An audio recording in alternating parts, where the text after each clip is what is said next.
আরে বাবা রে বাবা, 3-4 দিন ধরে এমবি ভরছি, হুমান এমবি ভরতেছি, কিন্তু এমবি কোনো সাপোর্ট দেয় না। কারণটা কি? হ্যাঁ, নিজে হবে তেমন একটা বুঝি না, কিন্তু লোক কই ভাই আমি। হালার কোম্পানি এমন কেড়ে ওই লোক কইতালাম না, এমবির কোনো সাপোর্টই দেয় না। কি হয়েছে বাবা? আরে বাবা, আমার মোবাইলটা 10 জিবি এমবি ভরছি, চলে না। পরে আবার 20 জিবি এমবি ভরছি, চলে না। আচ্ছা। কথা বুঝছো? এখন তো বাবা দেওয়া হচ্ছে না, আমি কিন্তু ইংরেজিতে একটু দুর্বল। তো বাবা দেওয়া হচ্ছে বাবা এই মোবাইল এমবি বলে চলবো?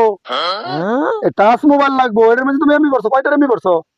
এর মধ্যে 800। 800? হ্যাঁ আঙ্গুরটা খাওয়াই তো 8 টাকা 2 ঘন্টার মধ্যে বলে এটার মধ্যে 800 এমবি করছো তুমি? বাবা, এইটা তো তুমি কত কয়া। ইমুদা এটা ইমু ভাই তুই আছে কষ্ট কিছু? হ্যাঁ, এটা ইমু তোমার আছে শাশুড়ি কত বলে ইমু ইমু বলে কত বলে এটা কথা কইবা তুমি দাও না এটা এটা এটা এটা ফেরামটা দাও না তোমারটার ফেরামটা দাও না এটা দা ইমুদা কথা কোন দিব এটা কথা কোন দিব বেটা এইটা কি এটা করলাম বাবা? তাইলে আমি টেহারি অনেক থক গেল। তো হান্দারটা ফাটালে আমার এটা তো এমবি চলতো না তো বর্তকে রে। তুমি তো হ্যাঁ, দিগাও চলতো না কে তো বর্তকে, এটা দিকে আমার যা কারণটা কি?